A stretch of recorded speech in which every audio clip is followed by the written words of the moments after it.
Bom dia, boa tarde, boa noite.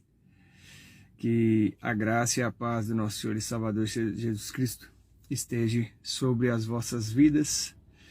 Estamos aqui nesse sábado maravilhoso. Meu nome é Paulo Fernando, somos da Missão Ressignificar, gerando uma história de transformação genuína à luz da palavra.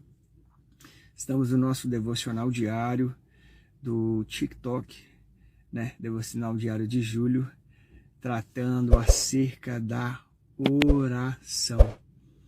Estamos transcorrendo o texto de Mateus, capítulo 6, esse período, deste devocional. Bom, hoje estou novamente em um ambiente um pouco diferente, do que os nobres irmãos e irmãs estão habituados. E se Deus vos moveu, vos concedeu, permitiu e colocou esse vídeo para chegar até as vossas mãos, ou os colocou para chegar até aqui, que Deus os abençoe em nome de Jesus e que a vontade plena, suprema e soberana dele prevaleça sobre as nossas vidas. Quero continuar transcorrendo acerca do Evangelho de Mateus. Nós estamos falando no Novo Testamento, sobre com o nosso irmão Mateus, no capítulo 6, tratando acerca aí da oração. E nós bem sabemos a grandiosidade da oração e bem sabemos também o quanto é necessário para nós orarmos. Mas vos deixo uma pergunta. Por que tendes orado? Para que tendes orado? Qual o motivo real, sincero, verdadeiro que os nobres irmãos, nobres irmãs, nobres senhores, nobres senhoritas, nobres damas e nobres cavalheiros têm orado? Qual o propósito da oração? Ela está estabelecida na palavra para que seja estabelecida em Cristo Jesus, por Cristo Jesus, e ser levado até os céus pelo nosso intermediador, Senhor e Salvador Jesus Cristo, e alcançar o nosso Pai grandioso e soberano? Com a certeza de que a resposta a qual nos for enviada é a vontade do Senhor em nome de Jesus para ser estabelecida nas nossas vidas, e ela será entendida, compreendida, trabalhada e obedecida? Ou nós temos meramente apresentado-nos ao Senhor pelos nossos motivos, pelo tema que nós estamos tratando, pelas nossas solicitudes da vida, pelas nossas ansiedades carnais, pelos nossos desejos desenfreados, tóxicos, carnais, pecaminosos, dos quais nós estamos nos enganando, mantendo-nos em raízes de pecado e apresentando-nos ao Senhor de qualquer forma? Qual tem sido o real e o principal motivo para as vossas orações? Por quê? Por que tendes orado? Eu vos deixo mais uma vez essa pergunta. Reflita neste final de semana. Por que tendes orado? Por que eu tenho orado, Senhor, a Ti? Senhor, o que realmente eu tenho apresentado ao Senhor? Isso tem saído daqui? Tem saído do vosso coração, verdadeiramente?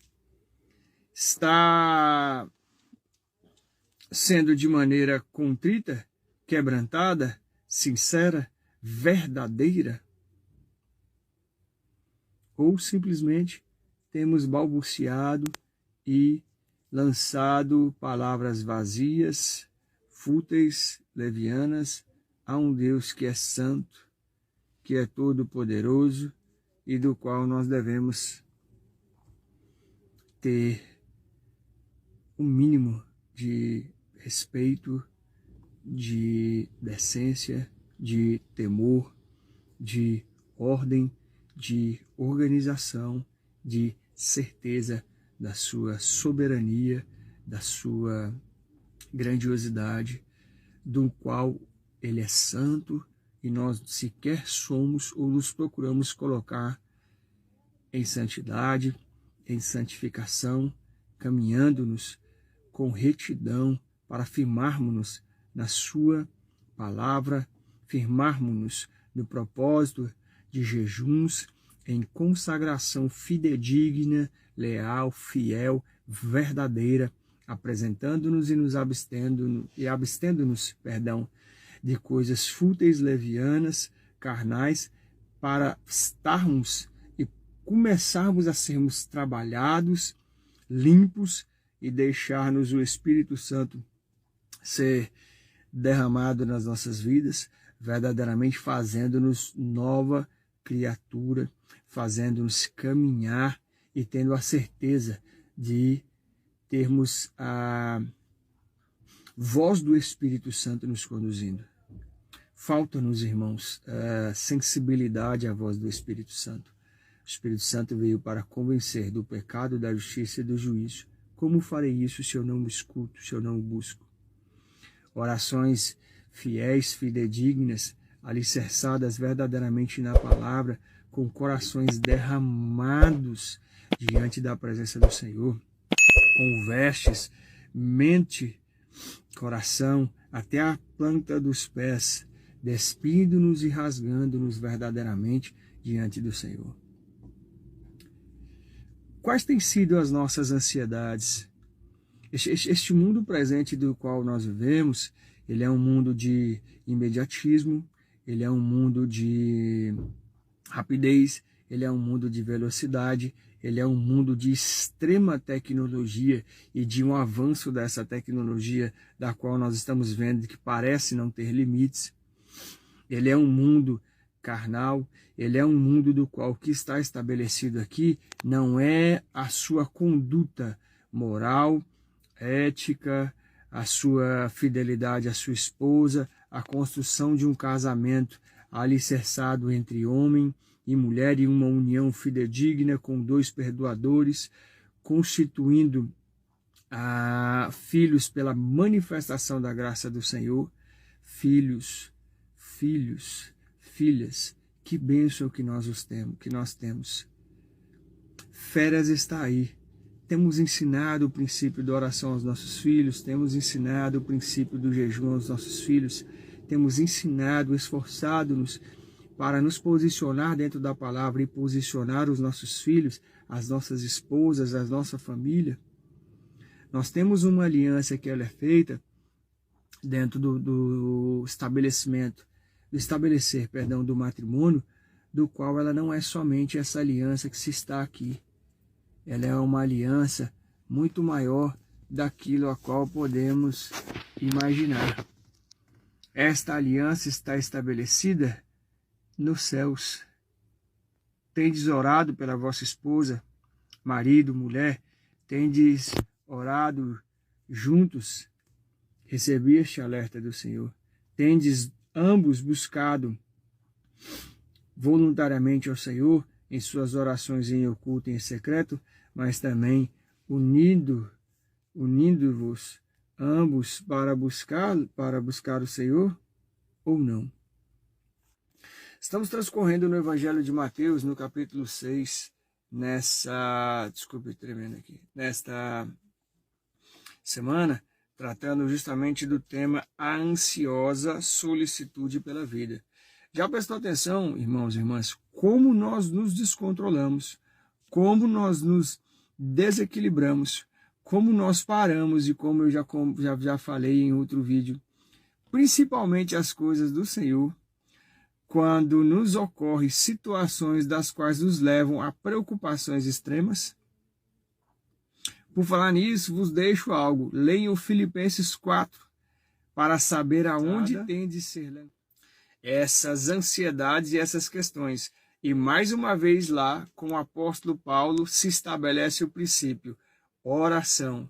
Sem oração verdadeira, fidedigna das Escrituras, com sinceridade, com temor, com reverência, com respeito, buscando-nos a nos derramar diante do Senhor e honrá-lo, não teremos condições.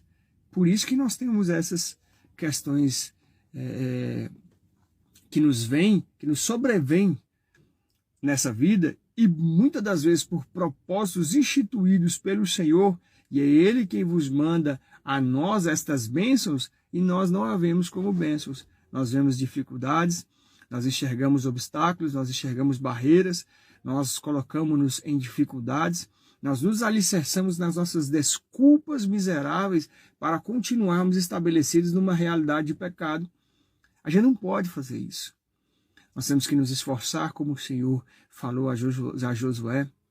Homens, temos que nos posicionar, salvo me engano ali, em 1 Reis, capítulo 1, ali ou 2, logo no início. Se eu estiver errado, por favor, corrija-me. Mas é o livro de Reis, do qual o conselho de Davi, a vosso filho Salomão: meu filho, ser homem. Que Deus nos faça homens verdadeiros, que essas ansiedades e solicitudes dessas questões da nossa vida, deste mundo temporal, não nos leve a nos deixar a parar e desobedecer o propósito estabelecido do Senhor. Nós, como homens, temos uma força dada pelo Senhor e transmitida a Ele por graça e misericórdia, de erguer a nossa família com a nossa esposa, mas também de derrubar a nossa família com a nossa esposa. Sacerdotes, temos que caminhar temos que nos estabelecer em oração, em jejum e na palavra. Evangelho de Mateus, Novo Testamento, capítulo 6, versículo de número 30. Ora, se Deus veste assim a erva do campo, que hoje existe e amanhã é lançada no forno, quanto mais a vós outros, homens de pequena fé? Ele próprio aqui está mostrando-nos aonde nós estamos alicerçando-nos. Se o Senhor provém os lírios do campo, que não trabalham nem fiam, vos faz no próximo versículo aqui, 29, um comparativo mostrando-nos: ei, o meu servo Salomão, eu o prosperei, eu o abençoei, eu o consertei, eu o corrigi, eu caminhei com ele e provi tudo aquilo que era de necessidade à vida dele. Nem ele se vestiu com tamanha e gloriosa majestade de beleza do que os lírios do campo. E vós tendes andado, meus servos e minhas servas, ansiosos com aquilo que vos vai vestir, com aquilo que vos vai comer, com aquilo que vos vai calçar. E aqui ele nos arremete a isso. Ora, se Deus veste assim a erva do campo, nós estamos tratando do campo. Muitos dos irmãos e irmãs devem já ter passado por plantações e visto plantas em um dia, dos quais elas estavam sem flores, sem nada, e passaram o decorrer do tempo, o Senhor vos enviando tudo que era necessário pela estação do ano, pelo transcorrer dos dias e o clima, e daqui a pouco flores maravilhosas, belas, árvores floridas, enfim, essas questões do qual ele está traçando aqui, esse paralelo, nos mostrando o quanto nós nos deixamos levar por questões das quais ele tem condições de resolver. Então ele nos mostra: ora, se Deus veste assim a erva do campo, que hoje existe e amanhã é lançada no forno, quanto mais a vós outros, homens de pequena fé? Aonde está a vossa fé? Por que ele nos faz a pergunta? Por que eu não vos vestirei vós, homens de pequena fé? Olha o que o Senhor nos alerta. A nossa fé ela é medíocre, ela é pequena. Aquilo que tem nos deixado ansiosos e tem nos feito caminhar nessa solicitude por essas questões da vida que nos sobrevêm, no mundo a qual nós estamos, será que não é porque nos falta proximidade com o Senhor em oração, em jejum e em leitura e firmamento dentro da palavra? A palavra nos leva ao arrependimento. Temos nos arrependido verdadeiramente? Temos deixado-nos como aquela mulher adúltera? Onde estão os teus acusadores? Jesus diz a ela. Não se encontram aqui, também não te acusaram. Eu também não vos acusarei. Vá e não peques mais. Será que nós não temos continuado pecando, mesmo ainda quando dizemos nos arrepender? Será que os nossos jejuns têm sido estabelecidos dentro de um princípio, de um padrão da palavra? O padrão é de Cristo, o padrão é do Senhor, o padrão é do Evangelho, o padrão não é nosso. Será que as nossas orações verdadeiramente têm sido verdadeiras, têm sido fiéis, fidedignas ao Senhor, dentro daquilo que as Escrituras nos ordenam orar? Deixo-vos essa reflexão para o final de semana. Desejo-lhes que a graça e a paz do nosso Senhor e Salvador Jesus Cristo vos alcance neste sábado, neste final de semana, e que nós possamos refletir verdadeiramente naquilo que o Senhor tem requerido de cada um de nós. Nós não podemos esquecer que nós temos um chamado e um ministério, que nós vamos prestar conta dele, seja quando for a vontade do Senhor.